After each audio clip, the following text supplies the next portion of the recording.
హరే కృష్ణ. చదువుతున్నది శ్రీమద్ భాగవతము ప్రథమ స్కందము ఋషుల ప్రశ్నలు మొదటి అధ్యాయము 8వ శ్లోకాన్ని ఈరోజు మనం చర్చించుకుంటున్నాం. వేదత్వం సౌమ్య తత్సర్వం తత్వతాస్తననుగ తత్వతస్తదనుగ్రహ బ్రూయః స్నిగ్ధస్య శిష్యస్య గురవో గుహ్యమప్యుతా. వేదత్వం సౌమ్య తత్సర్వం తత్వతస్తదనుగ్రహ బ్రూయః స్నిగ్ధస్య శిష్యస్య గురవో గుహ్యమప్యుతా. వేదత్వం సౌమ్య తత్సర్వం తత్తస్తదనుగ్రహ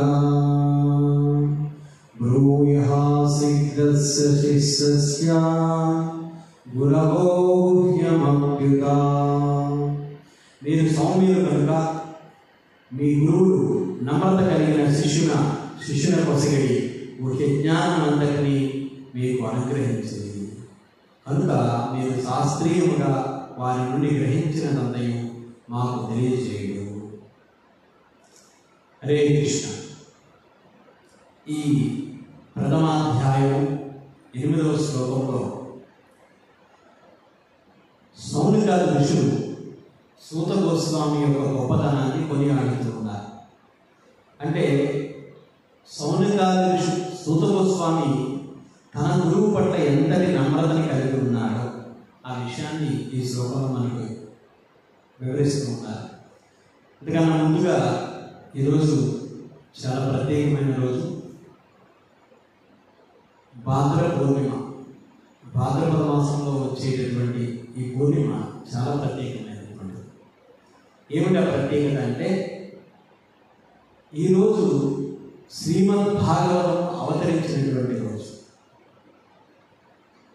శ్రీకృష్ణ భగవానుడు ఈ జగత్తుని వదిలి ఆధ్యాత్మిక జగత్తుకి వెళ్ళిపోయినప్పుడు ఈ సమస్త సృష్టి అంతా కూడా అంధకారానికి లోనైపోయింది.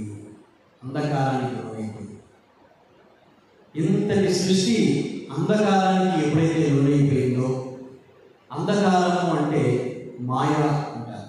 మాయ అంటే అంధకారం. ఒక రకంగా చెప్పాలంటే చీకటి. ఈ జగత్తంతా కూడా చీకటితో నిండిపోయింది.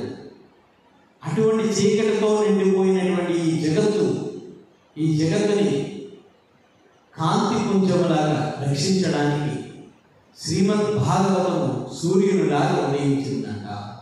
ఈ జగత్తులో సూర్యునిలాగా ఉదయించడం జరిగింది.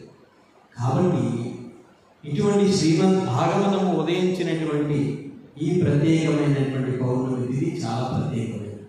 అందుకని ఈ పౌర్ణమి తిథిలో ఈరోజు మనం చేయాల్సినటువంటి ప్రక్రియ ఏంటి అంటే శ్రీమద్ భాగవతాన్ని వీలైతే రోజంతా శ్రీమద్ భాగవతాన్ని పఠించాలి, శ్రవణం చేయాలి. ఇంకా ఈ శ్రీమద్ భాగవతాన్ని ఈరోజు బంగారు సింహాసనంపై ఆసీనం చేసి శ్రీమద్ భాగవతాన్ని పూజించాలి.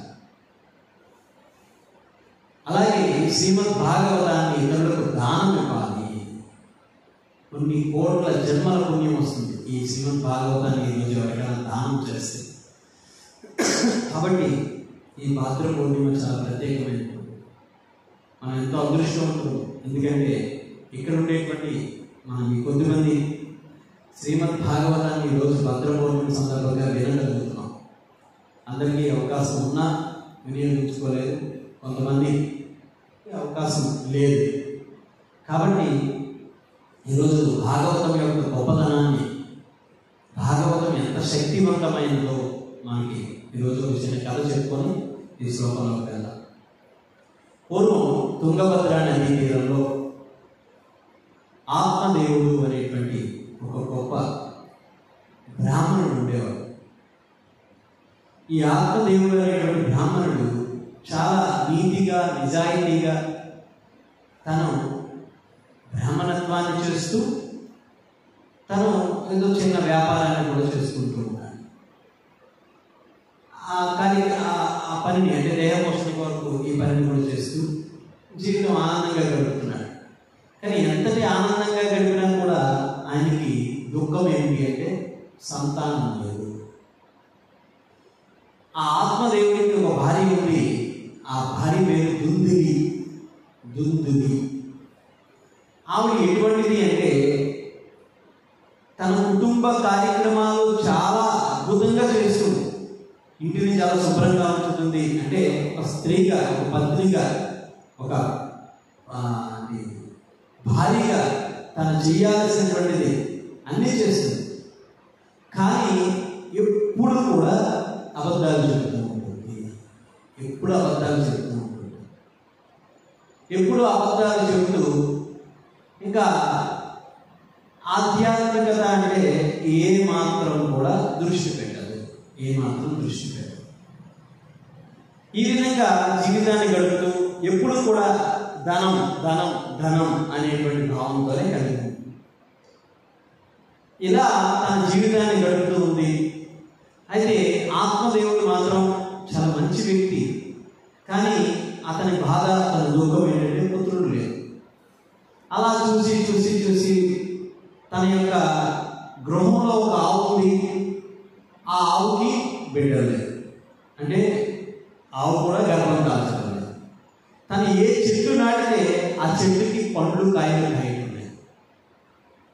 ఇలా తన జీవితం అంతా చూస్తూ ఉంటే ఆ జీవితంలో ఏది కూడా విజయం సాధించలేకపోతున్నాడు. ఈ బాధతో ఆయన చనిపోదామని చెప్పి దూరంగా వెళ్ళిపోతాడు. ఒక అరణ్యంలోకి వెళ్ళిపోతుంటే ఆ వెళ్తూ నడుస్తూ ఉంటే ఆత్మహత్య చేసుకుందాం నడుస్తూ ఉంటే దూరంగా ఆయనకి ఒక నది కనిపిస్తుంది. ఈ నదిలో దూకి చనిపోదామని చెప్పి అక్కడికి నది దగ్గరికి నడిచి వెళ్తే ఆ నది దగ్గర ఆ రోజు సంధ్యా సమయం అవుతుంది. సంధ్యావనం చేసి చనిపోదామన్న సమయానికి అక్కడ చెట్టు కింద ఒక ఋషి తపస్సు చేసుకుంటూ ఉన్నారు. ఆ ఋషి తపస్సు చేసుకుంటూ ఉంటే ఆ చివరిగా ఒకసారి చనిపోదామన్న సమయంలో ఆ ఋషి దగ్గరికి వెళ్ళి తన కోడినంతా వినిపించుకుందామని వెళ్ళాడు. అయితే ఆ ఋషికి చెబుతూ ఉన్నాడు, నా జీవితం ఎప్పుడు నీతిగా గడుపుతున్నాను, కానీ నేనేం పాపం చేశానో తెలియదు. నాకు బిడ్డలు లేరు. నేను పెంచుకున్నటువంటి ఆవుకి బిడ్డలు లేరు.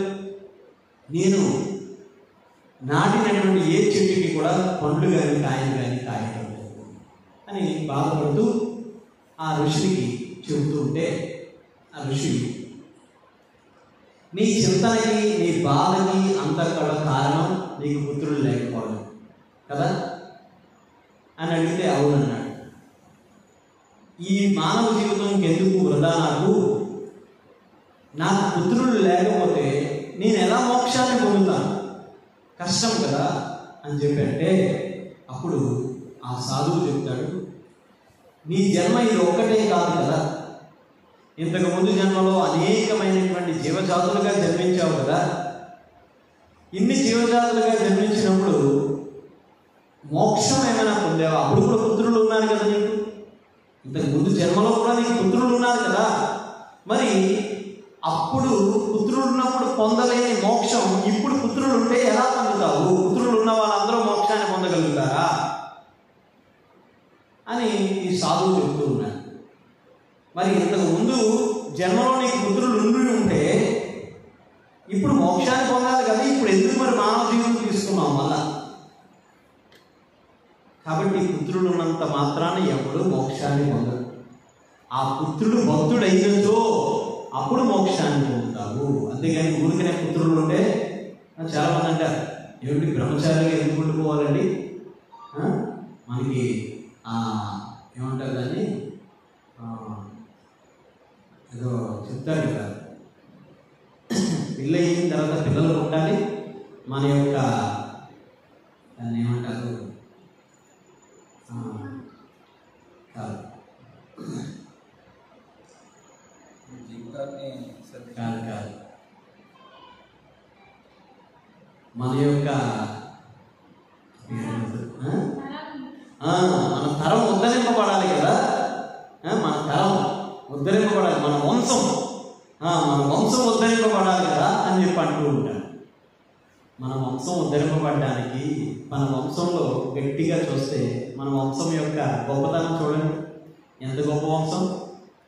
మన వంశంలో ఏమైనా తాండ్ర బాబాలయ్య ఉన్నాడా? మన వంశంలో ఏమైనా ఛత్రపతి శివాజీ ఉన్నాడా? ఒక అల్లుడి సీతారామరాజు ఉన్నాడా? ఒక భగత్ సింగ్ ఉన్నాడా? ఒక సర్దార్ వల్లభాయ్ పటేల్ ఉన్నాడా? లేదంటే మరొకరు ఏమైనా ఉన్నారా? ఎవరు లేదు కదా. మరి అలాంటి గొప్ప వంశం, ఎలాంటి గొప్ప వంశం మన వంశం. కాబట్టి ఇటువంటి అన్నీ కూడా ఎదుటి వాళ్ళని, ఆధ్యాత్మిక మార్గంలో వెళుతున్నటువంటి వాళ్ళని వెనక్కి కాళ్ళు పట్టుకొని లాగేటటువంటి ప్రక్రియ అంతా కూడా లాగే ప్రక్రియ అన్నమాట. సో కాబట్టి పిల్లలు ఉన్నంత మాత్రాన మోక్షాన్ని పొందుతారు అనేటువంటిది ఎక్కడా శాస్త్రంలో లేదు. కాబట్టి నువ్వు ఆ విషయాన్ని వదిలిపెట్టి సన్యాసం తీసుకోవాలన్నాడు స్వామి. లేదు లేదు లేదు, నాకు ఎలాగన్నా పిల్లలు కావాలి, నువ్వు పిల్లలు నాకు ఆ వరాన్ని ఇవ్వకపోతే నేను ఇక్కడ చనిపోతాను అన్నాడు. సరే, వీడి బాధ భరించలేక సాధువు ఏం చేశాడు, తన కమండలంలో చేపెట్టి ఒక పండు ఇచ్చి, ఈ పండుని ఒక మామిడి పండుని ఇచ్చి, ఈ పండుని నీ భార్యకి తినిపించు, సంతానం పుడుతుంది. కానీ ఒక విషయం చెప్పాడు, నీకు సంతానం పుడుతుంది కానీ ఆ సంతానం మూలంగా నువ్వు బాధని అనుభవిస్తావు, దుఃఖాన్ని అనుభవిస్తావు అని చెప్పాలి. సరే, తీసుకెళ్ళి భార్యకి ఇచ్చాడు. భార్యకి ఇస్తే ఆ భార్య ఆ సాధువు ఏం చెప్పాడంటే, ఈ పండుని తిని నీ భార్యకి ఇచ్చి, నీ భార్యకి చెప్పండి ఒక పూటే ఒంటి పూటే భోజనం చేయాలి, అసలు అబద్ధం అనేటువంటిది ఆడకూడదు అని చెప్పాడు. ఇతరులతో తగాదా పెట్టుకోకూడదు అని చెప్పాడు. ఇవన్నీ చెప్పిన తర్వాత భార్యకి ఇవన్నీ చెప్పిన తర్వాత భార్య ఒక్కసారి ఆలోచించి, ఏంటి ఈ పండు తింటే అబద్ధం ఆడకూడదా, తగాదా పెట్టుకోకూడదా, తర్వాత ఒంటి కూడా భోజనం చేయాలి, అసలు ఈ మూడు చేయలేను కదా నేను. ఆవిడ విపరీతమైన తిండి పిచ్చింది, 24 గంటలు తింటూనే ఉంటుంది. భర్త సంపాదించుకురావడం, ఇవి తింటూ ఉండడం.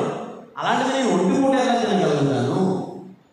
రెండవది, అబద్ధం ఆడకుండా అసలు ఉండలేదు, నేను ఎట్లా చేయగలుగుతాను ఇవన్నీ అని చెప్పి బాధపడుతూ ఏం చేసిందంటే, ఆ పండుని తాను తినకుండా అక్కడ ఉండేటువంటి పెరట్లో ఉండేటువంటి ఆవుకు పెట్టేసింది. మరి బిడ్డని కనాలి అంటే గర్భం వస్తే భర్తకి తెలియాలి కదా, గర్భం వచ్చింది, బిడ్డ పుట్టబోతున్నాడని తెలియాలి కదా. ఈ లోపల చెల్లి వచ్చింది, ఆవిడ యొక్క చెల్లి వచ్చింది. ఆవిడ కూడా ఎటువంటిది అంటే, ఆవిడికి కూడా విపరీతమైనటువంటి ధన వ్యామోహం, విపరీతమైన ధన వ్యామోహం. ఈ ధన వ్యామోహంతో ఏం చేసింది ఆ స్త్రీ, ఏం చేసిందంటే, దేనికైనా ధన వ్యామోహం ఉంటే దేనికైనా ఎటువంటి పని చేయడానికైనా సిద్ధమైపోతారు. ఆ ధన వ్యామోహం ఉంటే ఏం చేసింది, ధన వ్యామోహంతో, సరే నా బిడ్డని, నేను ఆల్రెడీ గర్భంతో ఉన్నాను, ఇప్పుడు నా బిడ్డని నీకు ఇచ్చేస్తాను, నీ బిడ్డగా నీ భర్తకి చెప్పుకో, నువ్వు తీసుకెళ్ళి ఆ ఫలాన్ని తీసుకెళ్ళి ఆవుకు తినిపించే. ఈవిడి బాధ ఏంటి, ఈ దుందుని బాధ ఏంటంటే, నేను ఇప్పుడు గర్భం దారిస్తే నాకు కడుపు పెరుగుతూ ఉంటుంది, రోజు రోజు నా శరీరం యొక్క అందం తగ్గిపోతుంది. తర్వాత ఊర్లో ఏదైనా ఉపద్రవం వచ్చిందనుకోండి, ఒక నది పొంగినా, లేదంటే ఊళ్ళో దొంగలు పడినా, మరొకటి ఏం చేసినా సరే అందరూ పరిగెత్తి పారిపోతారు, నేను ఒక్కదాన్ని కలుగుతూ ఉంటాను, కాబట్టి నేను ఎక్కడికి కలవలేను, అందుకని నాకు ఈ కడుపు అనగానే అప్పుడు చెల్లి చెప్పింది, నేను ఎలాగో గర్భంతో ఉన్నాను, నాకు దానికి కావాలి, నువ్వు నా బిడ్డను తీసేసుకో, నా భర్తకి నేను చెప్తాను గర్భస్రావం అయిపోయింది చెప్తాను, నువ్వు నా బిడ్డను తీసేసుకో. అప్పటి వరకు నటించు గర్భం వచ్చినట్టుగా. ఈవిడేం చేసింది, ఆ గర్భం వచ్చినట్టుగా అవన్నీ కూడా కవర్ చేసుకొని చక్కగా గర్భం వచ్చినట్టు నటించింది. నటించిన తర్వాత కొన్ని రోజులకి ఇక్కడ బిడ్డ పుట్టారు. దీనికన్నా ముందు అక్కడ ఆవుకి బిడ్డ పుట్టాడు ముందు. ఆవుకి బిడ్డ పుడితే ఆ ఆవు బిడ్డను చూడడానికి ఎంతమంది ఎన్ని విధాలుగా వస్తున్నారో మరి ఆ ఊరిలో విచిత్రంగా చూడడానికి వస్తున్నారు. ఆవుకి బిడ్డ పుట్టడం ఏంటి? ఆ బిడ్డ కూడా ఎలా ఉన్నాడు అంటే శరీరం అంతా చిన్న బిడ్డలాగే ఉంది, కానీ చెవులు మాత్రం ఆవు యొక్క చెవులు కలిగి ఉన్నాడు.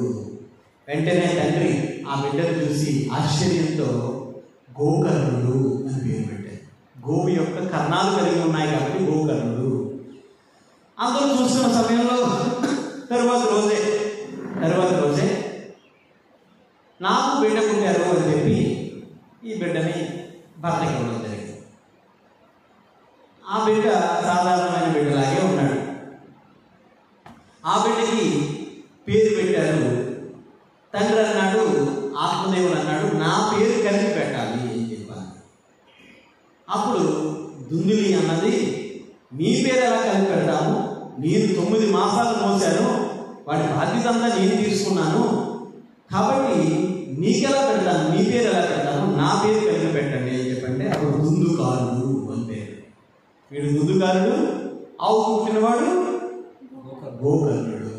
వీళ్ళిద్దరు పేరు పెట్టిన తర్వాత కొన్ని రోజులకి అలా పెరిగి పెద్దవాడు అవుతున్నారు. పెద్దవాడు అవుతున్న కొద్దీ గోకర్ణుడు మాత్రం నీతిగా నిజాయితీగా ఉంటూ, అంటే గోవు తన తల్లి కాబట్టి ఆ గోవుకు పుట్టినవాడు కాబట్టి చాలా నీతిగా నిజాయితీగా సౌమ్యుడిగా ఉంటున్నాడు. ఎప్పుడు కూడా వేదజ్ఞానం ఆశ్రయిస్తున్నాడు, గురువుల్ని ఆశ్రయిస్తున్నాడు, సాధువుని సేవిస్తున్నాడు, తండ్రిని గౌరవిస్తున్నాడు, తల్లిని గౌరవిస్తున్నాడు, ఈ విధంగా అన్ని చేస్తున్నాడు. కానీ ఈ రెండో వాడు దుందుకారుడు మాత్రం చిన్న వయసు నుంచే ఎంత భయంకరమైన పనులు చేస్తున్నాడంటే, ఆడుతున్నప్పుడు పిల్లల్ని ఏడిపించడం, పిల్లలందరినీ కూడా నూతులో చూడండి ఎవరో కనిపిస్తున్నారని చెప్పి నూతులో చూడమంటాం, వెనక నుంచి నూతులో పడేది. ఇలాగా తాటేగిళ్ళు ఇటువంటి పూరి గుడిసెలు ఉంటే పూరి గుడిసెలకి నిప్పు పెట్టడం, గోవులు తినే గడ్డి వాములు ఉంటాయి కదా, గడ్డి వాములకి నిప్పు పెట్టడం, ఇటువంటి పనులన్నీ చేస్తూ తొంటరి పనులన్నీ చేస్తూ వాడి జీవితం అంతా ఇలాగే జరుగుతున్నాడు. ఆఖరికి పెరిగి పెద్దవాడు అవుతూ కొన్ని రోజులకి దొంగతనాలు చేయడం, ఇంకా మత్తు పదార్థాలు స్వీకరించడం, వీటన్నిటికీ బానిస అయిపోయాడు. ఇంకా ఆఖరికి కొన్ని రోజులకి తల్లి దగ్గరికి వచ్చి హింసిస్తున్నాడు, నాకు ధనం కావాలి. సరే తల్లి ధనం ఇస్తే ఆ ధనం తీసుకొని వేశ్యల దగ్గరికి వెళ్ళడం మొదలుపెట్టాడు. వేశ్యకి అలవాటు పడ్డాడు. ఇలా జీవితాంతం గడుపుతున్నాడు. ఎవరు ఎంత చెప్పినా వినటం లేదు. తండ్రి అప్పుడు ఆఖరికి తల్లి దగ్గరికి వచ్చి, ఏంటి ఇటువంటి సంతానం మనకెందుకు పుట్టింది అని చెప్పి బాధపడుతూ ఉంటే అప్పుడు తల్లి చెప్పింది ఏమని అంటే, నేను చేసిన తప్పిదం ఏంటి అంటే, మీరు ఇచ్చినటువంటి ఆ మామిడి ఫలము, ఆ సాధువు ఇచ్చినటువంటి మామిడి ఫలం తీసుకెళ్ళి దొడ్లో ఉన్న ఆవుకు పెట్టాను నేను. ఈ బిడ్డ నా బిడ్డ కూడా కాదు, నా చెల్లెలు బిడ్డ. అందుకు ఈరోజు నేను నరకాన్ని అనుభవిస్తున్నాను అని చెప్పి బాధపడ్డాను. ఈ విషయం తెలుసుకున్న తర్వాత తండ్రి ఇక ఒక్క క్షణం కూడా నేను ఇక్కడ ఉండకూడదు అని చెప్పి అక్కడి నుంచి సన్యాసం తీసుకోవాల్సినటువంటి సమయం ఎదురైంది. సాధువు చెప్పిన మాటలు గుర్తొచ్చినాయి. సన్యాసం తీసుకోవాలి, పుత్రుడు మూలంగా ఆనందం ఉండదు అని తెలుసుకున్నాడు. వెంటనే సన్యాసం తీసుకొని అంటే వానప్రస్థం తీసుకొని వెళ్ళిపోయాడు. వనాలను నివసించడానికి వెళ్ళిపోయాడు. కొన్ని రోజులకి ఈ తల్లిని హింసిస్తూ ఉంటే ఆ తల్లి ఆ పెరట్లో ఉన్నటువంటి బావిలో దూకి చనిపోయింది. ఇంకా ఆఖరికి ఇదే దొరికిందని చెప్పి ఆ సోదరుడు పాపం ఎంత చెబుతున్నాడో వినడం లేదు. ఇంకా ఆఖరికి వాడి యొక్క చేష్టను చూసి సోదరుడు ఇంకా బాధ భరించలేక తీర్థయాత్రకి వెళ్ళిపోయాడు దూరంగా. ఇంకా ఎవ్వరూ లేదు, అడ్డు చెప్పేవారు ఎవరు లేరు, నీతి చెప్పేవారు ఎవరు లేరు. కాబట్టి ఏం చేశాడంటే ఒక 5 వేశ్యలను తెచ్చి ఇంట్లో పెట్టుకున్నాడు. ఆ 5 సాంగత్యం చేస్తున్నాడు. వాడి దగ్గర ఉన్న డబ్బు అంతా కూడా అయిపోయింది. ఇంకా ఆఖరికి ఏం చేయాలో తెలియక ఊర్లో రాజుగారి యొక్క భాండాగారానికి కన్నం పెట్టి ఆ భాండాగారంలో ఉన్నటువంటి నగలు, ధనము, దొంగిలించేసి అవన్నీ తెచ్చి వీళ్ళకి ఇచ్చి గడుపుతున్నాడు. అప్పుడు వీళ్ళందరూ మాట్లాడుకుంటున్నారు, ఈ వేశ్యలందరూ కూడా, వీడు ఎంత దుర్మార్గుడు అంటే తల్లి వీడి మూలంగా చనిపోయింది. ఈరోజు ధనం లేక రాజుగారి యొక్క భాండాగారాన్ని దొంగిలించాడు. రేపు పొద్దున్న వీడు మన దగ్గర ఉంటే రాజుగారు ఏదో ఒక రోజు వీడికి శిక్ష వేస్తారు, వీడితో పాటు మనకు కూడా శిక్ష వేస్తారు. కాబట్టి మనం 5 కలిసి ఏం చేద్దామంటే ఈ ధనాన్ని మొత్తం మనం దొంగిలించి వీడిని చంపేద్దాం, విషం పెట్టి చంపేద్దామని చెప్పి వాడిని నిద్రలో ఉండగా వాడికి విషాన్ని పెట్టి చంపేశాను. విషాన్ని పెట్టి చంపేసి ఏ మంచం మీద అయితే చంపేశారో ఆ మంచం కింద గొయ్యి తవ్వి వాడిని అందరూ పారేశారు. వీళ్ళు అనుకున్నారు, ఇప్పుడు వెంటనే మనం వెళ్ళిపోతే మనమే చంపేశామని చెప్పి అందరూ అనుకుంటారు. కాబట్టి మనం కొన్నాళ్ళు ఇక్కడే ఉన్నాం. మన 5 ఎవరు వచ్చి అడిగినా కూడా ఆ దుద్దుగారుడు ఎక్కడికి వెళ్ళాడు అంటే తెలియదు, ఎక్కడికి వెళ్ళిపోయాడో తెలియదు అని చెప్పి అనుకుంటున్నారు. అప్పుడు ఊరి ప్రజలు కొన్ని రోజులకి తెలుసుకున్నారు, దుందుకారుడు చనిపోయాడు అన్న విషయాన్ని తెలుసుకున్నారు. కొన్ని రోజులకి సోదరుడు ఆ గోకర్ణుడు తీర్థయాత్రలు ముగించుకొని వస్తూ ఉంటే దారిలో ఒక పాడుపడిపోయినటువంటి ఇంటి దగ్గర కూర్చున్నాడు. ఆ కూర్చున్నటువంటి సమయంలో ఒక రూపము లేనటువంటి ఒక షాడో, అంటే ఒక నీడ లాంటిది, ఆ నీడ ఎలా ఉందంటే ఒకసారి పులిలాగా, ఒకసారి సింహంలాగా, ఒకసారి కుక్కలాగా, ఒకసారి ఏనుగులాగా కనిపిస్తే తన మీదకి వస్తుంది. అప్పుడు ఇతను భక్తుడు కదా, వెంటనే దాన్ని గుర్తించి ఎవరు నువ్వు, ఎందుకు వస్తున్నావు అని చెప్పి తన చేతిలో తీర్థయాత్రలు చేసి వచ్చినటువంటి కమండలంలో ఉన్నటువంటి గంగా జలాన్ని తీసి ఆ నీడ మీద ఒక్కసారి చల్లగానే ఆ నీడకి మాట వచ్చిందంట, ఆ ఆత్మకి మాట వచ్చింది. ఆ మాటతో ఏం చెప్తున్నాడంటే, సోదరా నేనెవరో కాదు, నీ సోదరుడిని, నీ తమ్ముడిని, దుందుకారుడిని. నేను చెయ్యకూడని పాపములన్నీ చేశాను, చెయ్యకూడని తప్పులు చేశాను, వేశ్యలను తీసుకొచ్చి ఇంట్లో పెట్టుకున్నాను. ఆ వేశ్యలందరూ కూడా నన్ను మోసం చేసి చంపేశారు. ఈరోజు పిశాచ శరీరాన్ని పొందాను నేను. నాకు నువ్వు తప్ప మరొకరెవ్వరు మోక్షాన్ని ఇవ్వలేదు. ఈ గృహం, ఇప్పుడు నేను ఆశ్రయించుకున్నటువంటి ఈ గృహం కూడా మనం చిన్నప్పుడు పెరిగి పెద్దవాళ్ళైనటువంటి గృహమే ఇది. ఈరోజు నా మూలంగా ఇటువంటి దీనస్థితిలో ఉంది అని చెప్పి బాధపడుతుంటే వెంటనే గోకర్ణుడు వేదములన్నీ అభ్యసించాడు. ఆ వేదముల్లో అంతా వెతికాడు. ఎక్కడ పిశాచానికి మోక్షము కలిగే మార్గం ఉందో వెతికాడు. వీడు చేసినటువంటి తప్పులకి ఎక్కడ మోక్షము అనే మాట లేదు. వీడు చేసినటువంటి అన్ని పాపములు చేశాడు. ఆఖరికి ఏం చేయాలని ఆలోచిస్తుంటే అప్పుడు శ్రీమద్ భాగవతం అనేటువంటి ఒక దివ్య గ్రంథం కనిపించింది. ఆ శ్రీమద్ భాగవతం అనేటువంటి దివ్య గ్రంథం పరమశివుడు పద్మపురాణంలో పార్వతీదేవికి చెబుతున్నాడు. ఆ పురాణంలో ఉంది, ఎవరైతే శ్రీమద్ భాగవతాన్ని 7 రోజుల పాటు మనస వాచ కర్మన భాగవతాన్ని శ్రవణం చేస్తారో అటువంటి వారికి ఎంత భయంకరమైనటువంటి పిశాచి జన్మైనా సరే నివృత్తమైపోతుంది అన్న విషయాన్ని తెలుసుకొని అప్పుడు శ్రీమద్ భాగవతాన్ని 7 రోజుల పాటు సప్తాహాన్ని ఏర్పాటు చేశాడు. ఈ గోకర్ణుడు ఏర్పాటు చేసి అక్కడ ఒక పరంపర కలిగినటువంటి, ఒక నీతి కలిగినటువంటి ఒక భక్తతో, ఒక గురువుతో ఈ శ్రీమద్ భాగవతాన్ని ప్రవచింపజేశాడు. అప్పుడు అందరికీ కూడా ఆసనాలు వేశారు కూర్చోవడానికి. కానీ తన సోదరుడికి ఆసనం ఎక్కడ వేయాలని ఆలోచించి ఒక భాగవత వక్తకి ముందు ఎదురుగా ఒక ఎదురు బొంగుని పాతారు. ఆ ఎదురు కర్రని పాతి దానికి 7 చువ్వలు, అంటే ఎదురు కర్రకి చూడండి దాన్ని ఏమంటారు, కన్నె. ఆ 7 కన్నెలు ఉన్నాయి. ఆ 7 కన్నెలు ఉన్నటువంటి ఎదురు కర్రని పాతగానే వీడు ఎక్కడ కూర్చోవడానికి ఆస్కారం లేక ఆ ఎదురు బొంగులో, ఆ ఎదురు కర్రలో కూర్చున్నాడు. అందుకే పెద్దవాళ్ళు చెప్తారు, వెదురుని ఇంట్లో పెంచుకోకూడదు అంటారు. ఎందుకు పెంచుకోకూడదంటే వెదురుకి రంధ్రాలు ఉంటాయి కదా, ఆ రంధ్రాల్లో ఈ పిశాచులు, ఈ గాలి, ఇటువంటివన్నీ కూడా అందులో చేరుతాయి అన్నమాట. దయ్యాలు, భూతాలు, ప్రేతాత్మలు ఇవన్నీ కూడా అవన్నీ చేరుతాయి అందులో. అందుకని అవి లేవు అని కాదు, ఉన్నాయి. అవి ఎటువంటివంటే ఎవరిని ఏమి చేయలేవు. వాటికి శరీరమే లేదు, ఏం చేస్తాయి? వాటికి శరీరమే లేదు, ఏం చేస్తాయి? కాబట్టి అవి ఏం చేస్తాయంటే అవి వాటి శరీరం లేక వాటికి ఎక్కడ అటాచ్మెంట్, ఎక్కడ బంధనం ఉందో ఆ బంధనం ఉన్న చోట తిరుగుతూ ఉంటాయి అంతే. సో మరి ఈ దుందుకారుడు ఆ ఎదురు ఒంగులు కూర్చొని ఉన్నాడు. కూర్చొని భాగవతాన్ని వింటూ ఉన్నాడు. ఒకరోజు భాగవతం అయింది.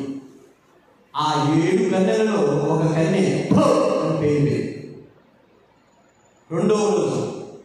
రెండవది పేరు, మూడవది, నాలుగవది, 7వది, ఆఖరి 7వ రోజు ఆ 7వది కూడా పేలిపోయి ఆ దివ్యమైనటువంటి శరీరాన్ని పొందాడు. ఒక దేవతా శరీరం, ఒక ఇంద్రుడిలా ఉన్నాడు. దుందుకారు ఒక ఇంద్రుడిలా ఉన్నాడు. వెంటనే ఇంద్రుడిలా ఉండి అక్కడ ప్రజలందరి మధ్యలోకి వచ్చి కూర్చున్నాడు.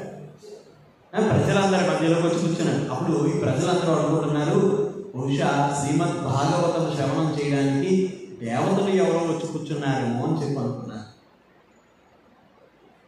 అంతటి దివ్య రూపాన్ని పొందాడు.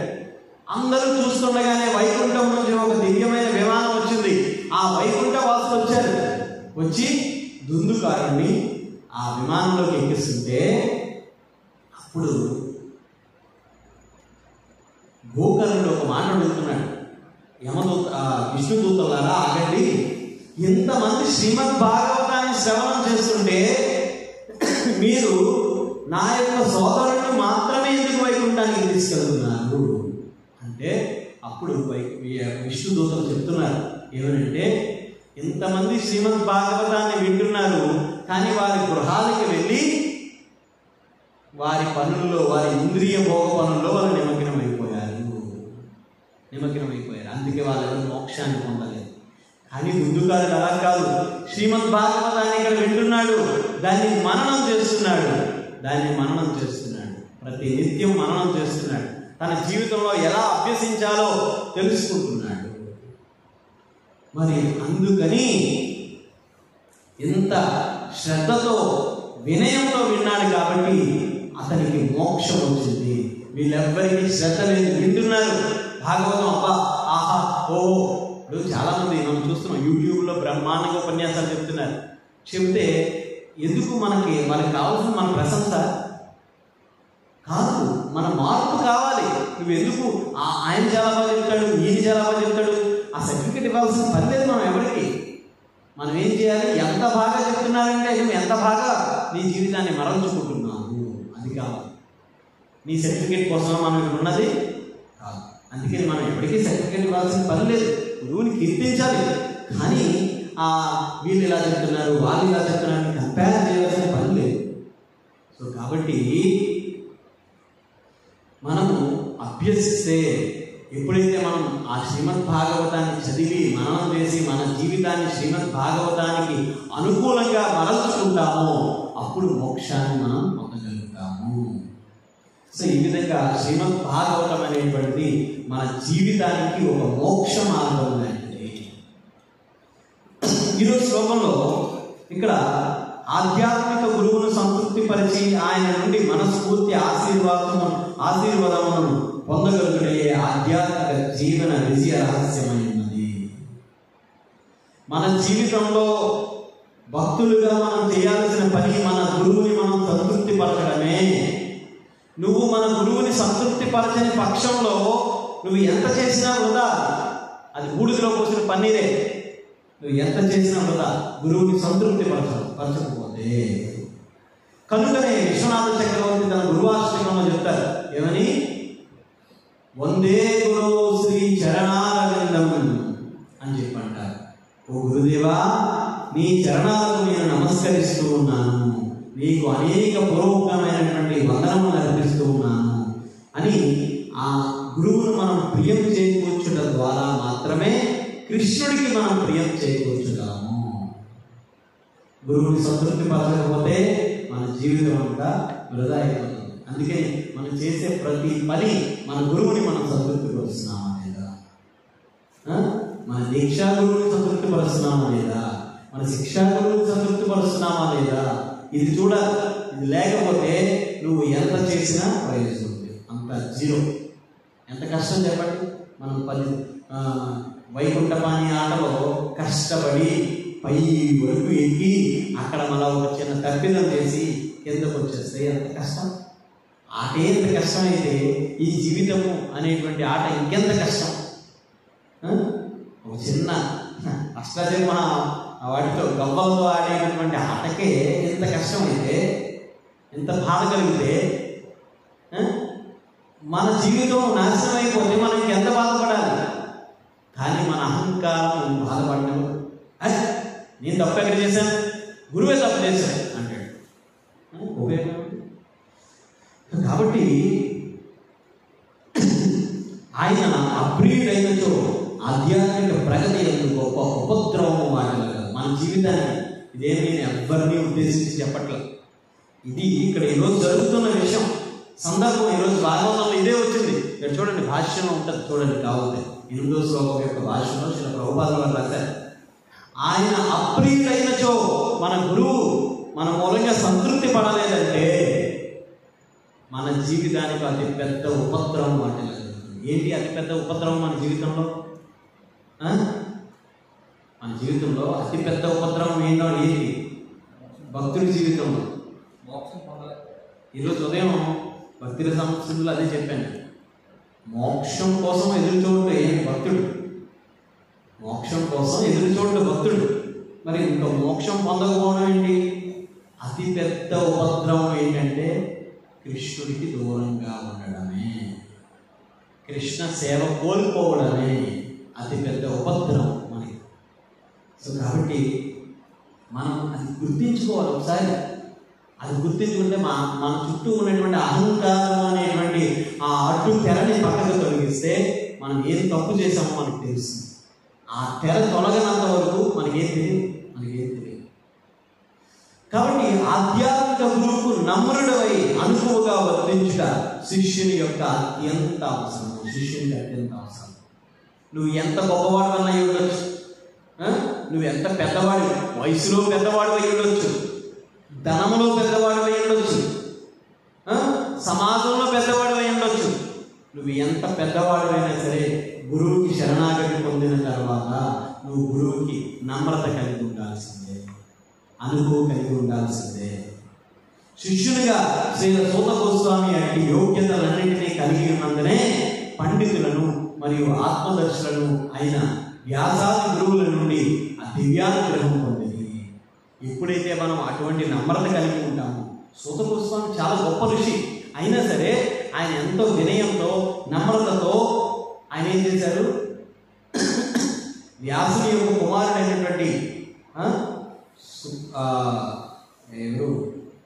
సుఖదేవ గోస్వామి దగ్గరికి వెళ్ళి దివ్య జ్ఞానాన్ని తెలుసుకున్నారు. వ్యాసుని నుండి దివ్య జ్ఞానాన్ని తెలుసుకున్నారు. ఎప్పుడైతే మనం నమ్రత కలిగి ఉంటామో, వినయాన్ని కలిగి ఉంటామో, మన గురువు మనకి ఏదైనా ఇవ్వడానికి ఇష్టపడతారు. మరి నువ్వు నీ గురువు ఇచ్చినటువంటి దాన్ని ఇన్స్ట్రక్షన్ తీసుకోవడానికి ఇష్టపడకపోతే నీ జీవితం ఎలా సాధించగలుగుతుంది? ఇప్పుడు ఒకసారి చెప్తాం, ఇక్కడ తప్పు జరుగుతుంది, ఇది తప్పు అని చెప్తాం. చెప్పకూడదండి తప్పు అంటే ఎలా అవుతుంది? 10 సంవత్సరాల క్రితం మా శిక్షా గురువు ఒక సందర్భాన్ని నాకు 2 రోజుల క్రితం ఫోన్ చేసి అడుగుతున్నారు. నువ్వు ఆ సందర్భంలో ఉన్నావు, అది ఎందుకు అలా జరిగింది అని అడిగారు. ఎప్పుడు? 10 సంవత్సరాల క్రితం. నేనేమో నిన్న జరిగింది అడగకూడదంట, నిన్న జరిగింది అడగకూడదు, ఈరోజు జరిగిన తప్పిదం అడగకూడదు. 10 సంవత్సరాల క్రితం జరిగిన సందర్భాన్ని ఈరోజు అడుగుతున్నారు ఆయన.